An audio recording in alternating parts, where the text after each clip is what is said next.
स्वागत है। मैं हूं आपके साथ शिखा शर्मा। जागते रहो में सबसे पहले बात करेंगे चालबाज चीन की।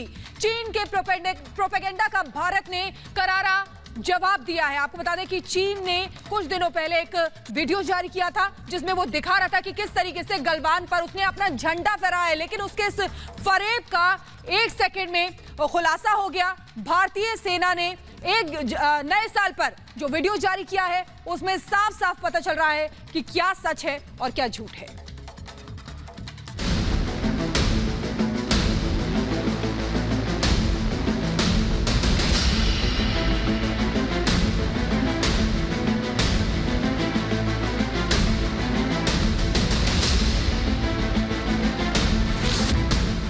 नए साल पर भी जारी है चीनी प्रोपेगेंडा, जारी है चीन का दुष्प्रचार, जिसे उसने एक वीडियो के जरिए फैलाना चाहा, लेकिन उसका झूठ 4 दिन भी नहीं चल पाया। भारतीय सेना ने ऐसा करारा प्रहार किया है कि सारी तस्वीर साफ हो गई है। चीन का दुष्प्रचार, भारत का पलटवार। गलवान में लहराया तिरंगा। नए साल के मौके पर गलवान में भारतीय तिरंगा लहराया गया। इसकी तस्वीर सामने आई है। सूत्रों के हवाले से 2 तस्वीरें जारी की गई हैं। तस्वीरों में सेना के 30 जवान तिरंगे के साथ नजर आ रहे हैं। भारतीय जवान हथियार लिए हुए हैं। 2 तिरंगे शान से लहरा रहे हैं। एक तिरंगा भारतीय चौकी पर और दूसरा तिरंगा जवानों के हाथों में है। इन तस्वीरों से ये साफ हो रहा है कि गलवान में भारतीय इलाके में भारतीय सेना शान से मौजूद है, शान से तिरंगा लहरा रहा है। जैसी स्थिति थी वैसी बनी हुई है। चीन ने जारी किया था वीडियो। दरअसल चीन ने नए साल पर एक वीडियो जारी किया था। उसमें ये बताने की कोशिश की गई थी कि चीनी सेना गलवान में है और वहां अपना झंडा लहरा रही है। चीनी सैनिक वीडियो में अपने राष्ट्रगीत गाते दिख रहे थे। चीन ने एक वेरीफाइड सोशल मीडिया अकाउंट से ये वीडियो पोस्ट किया था। कैप्शन में लिखा था, 2022 के पहले दिन गलवान घाटी पर चीन का झंडा लहरा रहा है। चीन के इस वीडियो का जवाब भारतीय सेना की ये तस्वीरें हैं। चीन ने नहीं लांघी सीमा। अपने ही इलाके में फहराया चीन ने झंडा। चीन के इस वीडियो पर अब ये सामने आया है, गलवान घाटी के जिस क्षेत्र में चीनी झंडा फहराते हुए वीडियो पोस्ट किया गया है, उस इलाके को लेकर कोई विवाद है ही नहीं। वो इलाका तो शुरुआत से चीनी नियंत्रण में रहा है। यानी चीन ने अपने ही इलाके में झंडा फहराया और उसके प्रोपेगेंडा टीम ने ये साबित करने की कोशिश की कि चीन ने झंडा भारतीय इलाके में फहराया, उस इलाके में फहराया जहाँ भारत चीन सीमा विवाद चल रहा है। और चीन के वीडियो वाले दुष्प्रचार को इन तस्वीरों ने पूरी तरह नष्ट कर दिया है।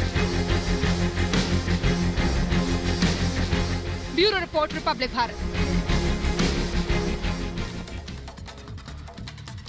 और अब बात करते हैं उस बड़े खतरे की जो हर दिन के साथ और भी बड़ा होता जा रहा है। देश में कोरोना के केसेस पूरी रफ्तार के साथ बढ़ रहे हैं। ओमाइक्रॉन के केसेस भी बढ़ते जा रहे हैं। देश की राजधानी दिल्ली में नाइट कर्फ्यू लगा दिया गया है और अब वीकेंड कर्फ्यू का भी ऐलान कर दिया गया है। आज की अगर बात करें तो आज दिल्ली में 5000 से ज्यादा केसेस आए हैं।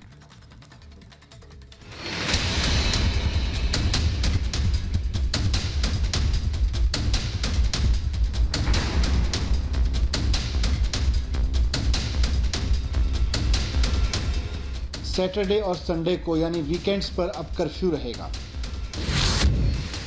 दिल्ली में कोरोना का रेड अलर्ट।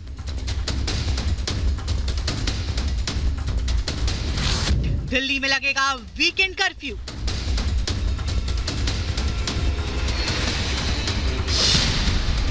मंगलवार को 5481 नए केस, 3 की मौत।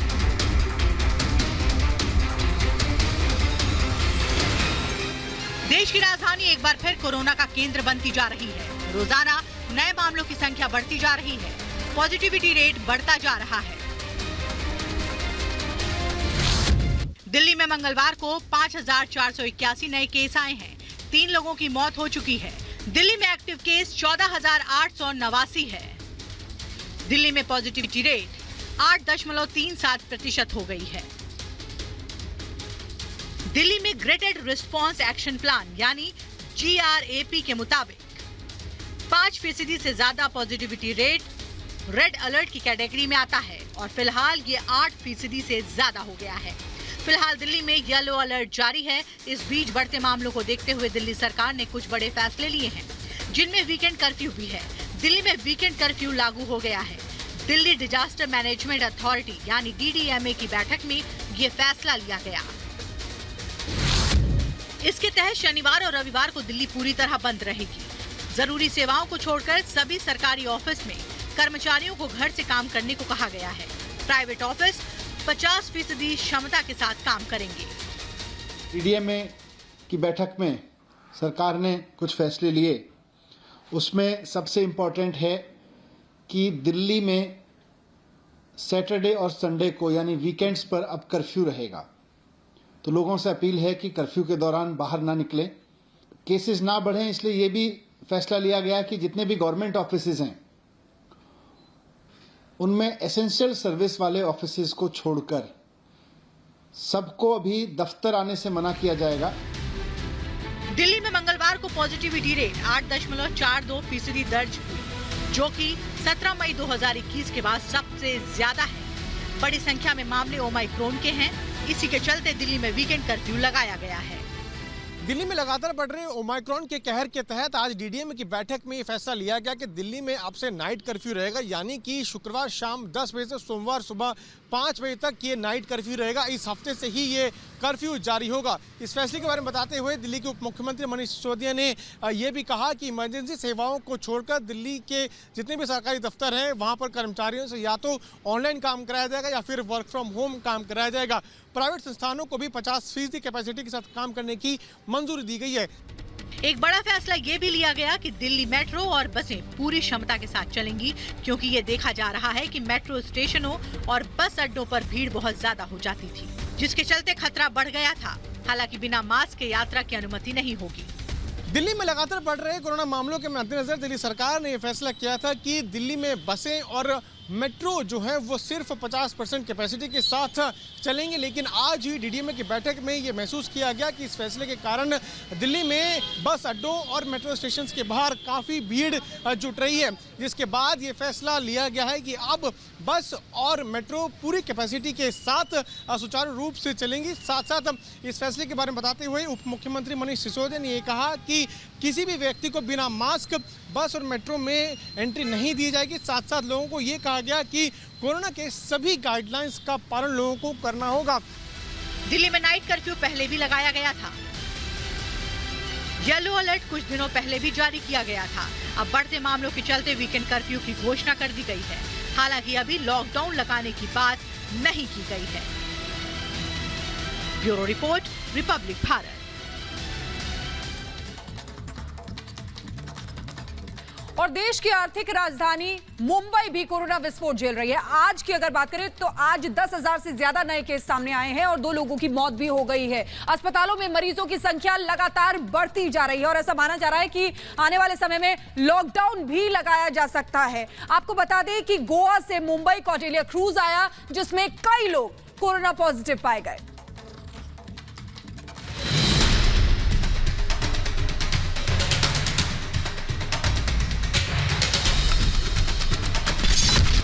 मुंबई में बेकाबू कोरोना। मंगलवार को 10,860 केसेस, 2 की मौत।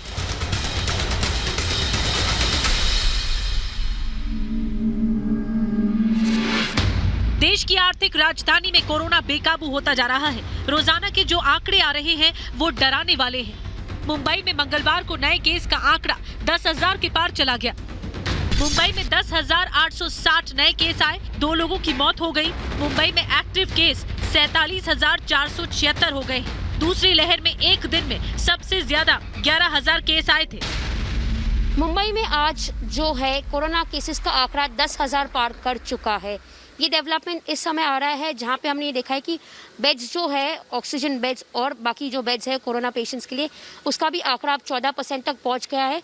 आज सुबह मुंबई की मेयर किशोरी पेडनेकर ने खुद कहा है कि अगर मुंबई में 20,000 से ज़्यादा केसेस रिपोर्ट किए जाएंगे तो एक लॉकडाउन की संभावना है। यहाँ तक कि अजीत पवार जो डेप्यूटी सीएम है, उन्होंने कहा है कि कल एक बहुत बड़ी घोषणा हो सकती है महाराष्ट्र में लॉकडाउन को लेकर। मुंबई में संक्रमण के मामलों में तेजी से बढ़ोतरी हो रही है। इसके चलते शहर के अस्पतालों में भर्ती होने वालों की संख्या भी तेजी से बढ़ी है। बीएमसी की ओर से मिली जानकारी के अनुसार पिछले 4 दिनों के दौरान अस्पतालों में भर्ती होने वाले मरीजों की संख्या करीब 15% बढ़ गई है। मुंबई के सभी कोविड सेंटर्स में बेड की संख्या बढ़ाई जा रही है। मुंबई में लॉकडाउन की दस्तक, एक दिन में 20,000 केस तो लॉकडाउन। इस बीच मुंबई की मेयर किशोरी पेडनेकर ने कहा है कि शहर में ओमाइक्रॉन के मामलों में लगातार वृद्धि देखने को मिल रही है और अगर कोरोना मरीजों की संख्या एक दिन में 20,000 से ज्यादा होती है तो मुंबई में केंद्र के नियमानुसार लॉकडाउन लगा दिया जाएगा। पिछले एक हफ्ते में हमने देखा है कि मुंबई में जो केसेस है उसकी गति तकरीबन 30 से 50% से बढ़ रही है ऑन अ डेली बेसिस, और इसी के चलते एक कॉज ऑफ कंसर्न ये है कि जो केसेस है वो काफ़ी रैपिडली रिपोर्ट किए जा रहे हैं मुंबई में, और इसी के चलते अब हम देख सकते हैं कि बीएमसी कम्प्लीटली सज्ज है आगे जाके ये केसेस को हैंडल करने के लिए। इस बीच मुंबई से गोवा के बीच चलने वाले काडेलिया क्रूज में हुए कोरोना विस्फोट ने चिंता बढ़ा दी है। क्रूज पर 66 लोग कोरोना पॉजिटिव पाए गए हैं। इस क्रूज पर करीब 2,000 लोग थे। क्रूज को गोवा से वापस मुंबई भेज दिया गया है। मंगलवार शाम ये क्रूज मुंबई पहुंच गया। मुंबई का जो ग्रीन गेट है वहाँ पे जो क्रूज है मुंबई पोर्ट टर्मिनल पे, यहाँ पे काडेलिया क्रूज वापस लौट चुकी है गोवा से। तकरीबन 2,000 से ज़्यादा पैसेंजर्स अभी भी अंदर है। हम आप हमारे विजुअल्स पे देख सकते हैं कि जो बीएमसी की कोविड-19 एम्बुलेंसेस है वो ऑलरेडी काफ़ी अंदर जा चुकी है और कुछ एम्बुलेंसेस अभी भी यहाँ पे है। अभी जब हमने बीएमसी के जो डॉक्टर इंचार्ज है उनसे बात की तो हमें पता चला कि तकरीबन 50 मेंबर की टीम अंदर जाएगी ताकि जो 2,000 पैसेंजर्स है उनका RT-PCR किया जाए। ये RT-PCR करने के बाद जो ऑलरेडी इसके पहले नेगेटिव आए थे गोवा में, उन्हें क्रूज पे रखाया जाएगा आज पूरी रात, ताकि कल सुबह जब रिपोर्ट्स आए तकरीबन 7:30 से 8 बजे के आसपास ये रिपोर्ट्स आनी संभावना है। जिस तरह से केस की संख्या बढ़ रही है वो चिंता पैदा कर रही है। तीसरी लहर का खतरा मंडरा रहा है। Bureau report, Republic Bharat. और सिर्फ दिल्ली मुंबई ही नहीं बल्कि देश के अलग अलग राज्यों में भी कोरोना के केसेस लगातार बढ़ते जा रहे हैं। यूपी में भी कोरोना के बढ़ते मामलों के बीच ये सुगबुगाहट मिल रही है कि यूपी में वीकेंड कर्फ्यू लगाया जा सकता है।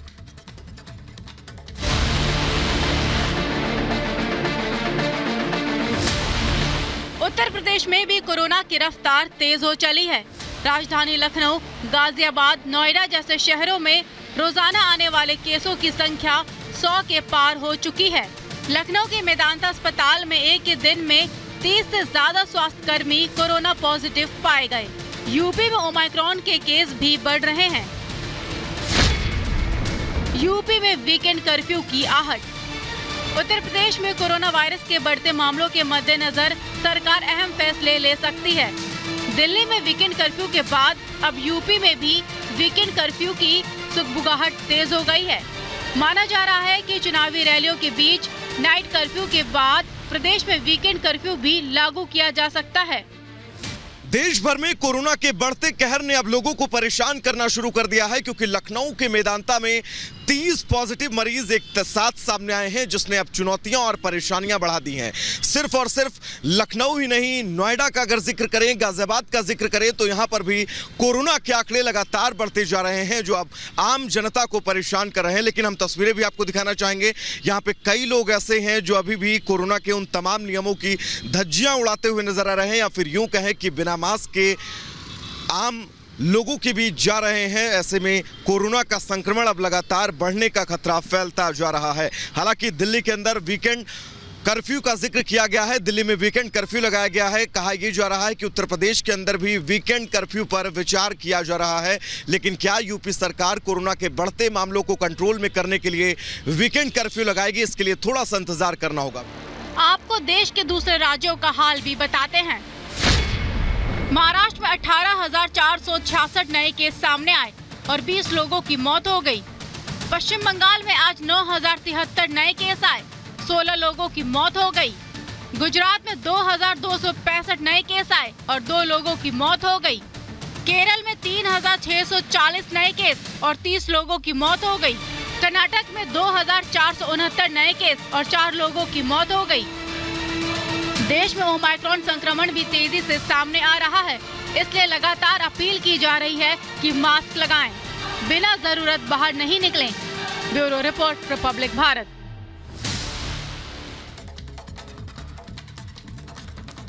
और इधर यूपी, उत्तराखंड, पंजाब समेत 5 राज्यों में विधानसभा चुनाव होने हैं। चुनावों को लेकर रैलियां भी हो रही हैं, लेकिन इन रैलियों की वजह से कोरोना का खतरा और भी ज्यादा बढ़ता जा रहा है, क्योंकि कई नेता भी कोरोना पॉजिटिव पाए गए हैं, जिनमें आपको बता दें कि दिल्ली के सीएम अरविंद केजरीवाल और बीजेपी सांसद मनोज तिवारी भी शामिल हैं।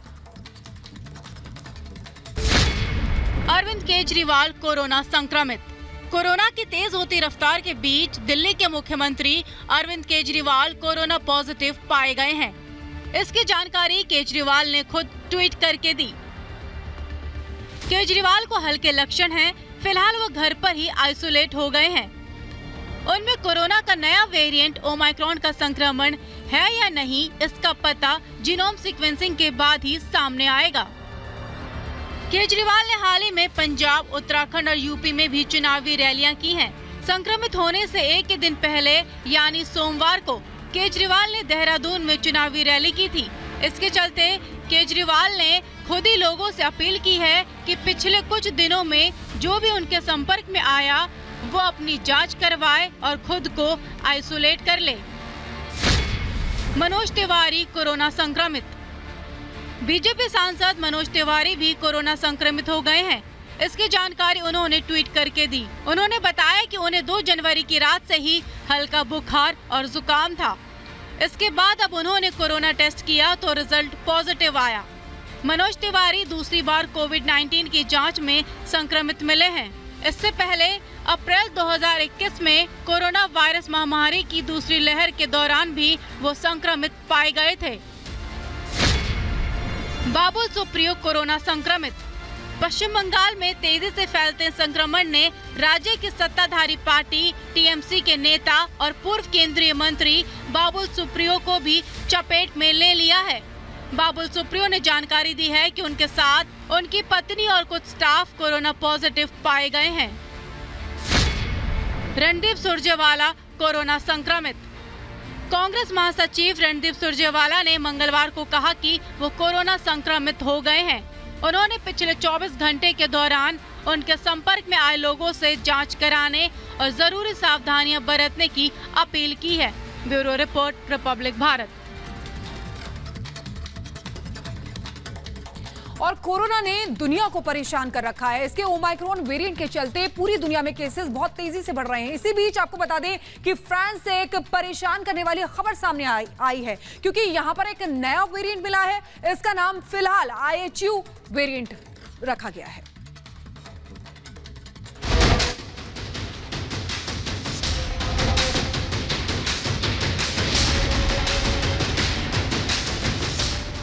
दुनिया को कोरोना परेशान कर रहा है। कई देशों में तीसरी, चौथी लहर आ चुकी है। अमेरिका जैसे देशों में रोजाना लाखों मामले सामने आ रहे हैं। बड़ी संख्या में ओमाइक्रॉन के मामले बढ़ रहे हैं। डेल्टा से कई गुना तेजी से फैलने वाला ये वेरिएंट दुनिया के सामने बड़ी चुनौती बन गया है। यूरोप के कई देशों में स्वास्थ्य सेवाओं का बुरा हाल होने लगा है। अमेरिका का भी हाल कुछ ऐसा ही है। लेकिन अब एक खबर जो आई है वो ये चेतावनी दे रही है कि एक और बड़ा खतरा आ सकता है। कोरोना अभी और खतरनाक हो सकता है। कोरोना के नए वेरिएंट ने बढ़ाई चिंता।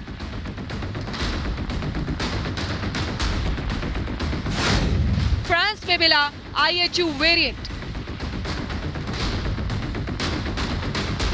फ्रांसीसी वैज्ञानिकों को एक नया कोरोना वेरिएंट मिला है। इसे अस्थायी तौर पर IHU नाम दिया गया है। इसे लेकर मेडिकल जगत फिर से अलर्ट हो गया है। इस नए वेरिएंट को IHU या B.1.640.2 नाम दिया गया है। फ्रांस में इससे संक्रमित 12 लोग मिले हैं। इसकी उत्पत्ति का केंद्र मध्य अफ्रीकी देश कैमरून माना जा रहा है। IHU का पहला मरीज भी कैमरून से फ्रांस लौटा था। इस नए वेरिएंट पर अभी रिसर्च चल रही है, लेकिन जो बात अभी तक सामने आई है वो चौंकाने वाली है। इस वेरिएंट में 46 म्यूटेशंस मिले हैं। नए वेरिएंट में रेस्पिरेटरी यानी सांस की दिक्कतों से जुड़े लक्षण देखे गए हैं। एक्सपर्ट्स को डर है कि नए वेरिएंट में मौजूदा वैक्सीन के प्रभाव को बेअसर करने की क्षमता हो सकती है। नए वेरिएंट की खोज the Mediterranean infection university hospital institute यानी IHU के शोधकर्ताओं ने की है। हालांकि ये अभी तक WHO की जांच के दायरे में नहीं आया है। अभी ये भी पता नहीं चला है कि ये वेरिएंट फ्रांस से बाहर निकला है या नहीं, लेकिन ये आशंका भी जताई जा रही है कि हो सकता है कि IHU फ्रांस से ब्रिटेन पहुंच चुका हो। Bureau report, Republic Bharat.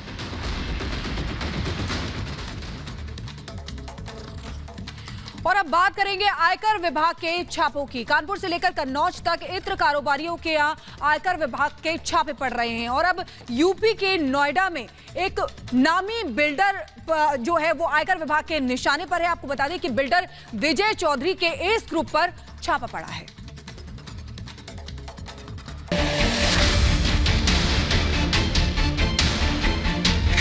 पहले पीयूष जैन, फिर पुष्पराज जैन और अब ACE ग्रुप के अजय चौधरी। उत्तर भारत के कई शहरों में आयकर विभाग की छापेमारी की खबर सामने आने से काला धन रखने वालों में हड़कंप मच गया है।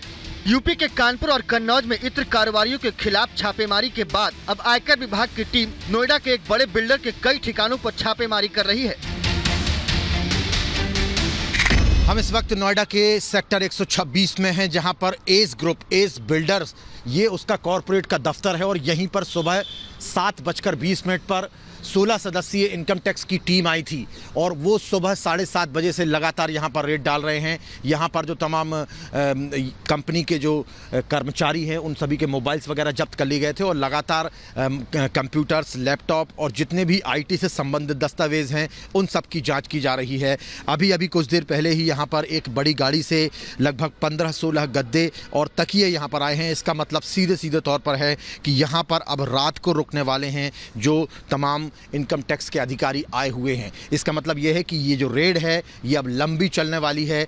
आज रात भर यहाँ पर रेड चलेगी। हो सकता है कि अगले 1-2 दिन तक लगातार यहाँ पर रेड चलती रहे। बीच में जो IT के तमाम अधिकारी थे उनके लिए खाने पीने की भी व्यवस्था की जा रही थी। बीच में तमाम चीजें आ रही थी। आपको बता दें कि उत्तर प्रदेश में इस समय आयकर विभाग की टीम लगातार छापेमारी कर रही है। अभी कुछ दिन पहले ही समाजवादी पार्टी के MLC पुष्पराज जैन पंपी के ठिकानों पर भी छापेमारी की गई थी। वहीं इससे पहले इत्र कारोबारी पीयूष जैन के ठिकानों से भी करोड़ों की रकम जब्त की गई। वहीं अब आयकर विभाग की टीम ACE ग्रुप के खजाने खंगालने में जुटी हुई है। अजय चौधरी की मुश्किलें लगातार बढ़ती चली जा रही हैं। जिस तरीके से उनके तमाम पॉलिटिकल पार्टी से संबंध भी निकलकर सामने आ रहे हैं और लगातार यहाँ पर रेड पड़ रही है। ना सिर्फ यहाँ पर रेड पड़ रही है, 40 जगहों पर रेड पड़ रही है। इनके दिल्ली NCR में जहाँ इनके ठिकाने हैं वहाँ पर रेड डाली जा रही है। इसके अलावा ग्रेटर नोएडा में रेड डाली जा रही है। इनका जो बुलंदशहर के आसपास जो प्रॉपर्टीज़ है, जो फार्म हाउस हैं, वहाँ पर भी रेड डाली जा रही। तो रेड लगातार चल रही है। और जिस तरीके से यहाँ पर सोने के लिए गद्दे और तकिए आए हैं, इसका मतलब साफ है कि पूरी रात यहाँ पर IT के कर्मचारी, यहाँ पर जो अधिकारी हैं वो काम करने वाले हैं। अब देखने वाली बात यह है कि जब ये रेड खत्म होगी तो क्या कुछ चीज़ें सामने निकल कर आती हैं, कितना पैसा और कितना धन निकल कर सामने आता है और कितनी इनकम टैक्स की चोरी की गई है वो सामने निकल कर आती है। हालांकि एस ग्रुप के स्पोक्स पर्सन की तरफ से एक सफाई भी दी गई थी कि 3 महीने पहले भी IT की तरफ से रेड डाली गई थी। उस वक्त ही हमने पूरे तरीके से कोऑपरेट किया था और अभी भी हम पूरे तरीके से कोऑपरेट कर रहे हैं। अब देखने वाली बात यह है कि ये कोऑपरेशन कितना रंग लाता है। वीडियो संजीव के साथ Himanshu Tiwari, Republic media network, Noida.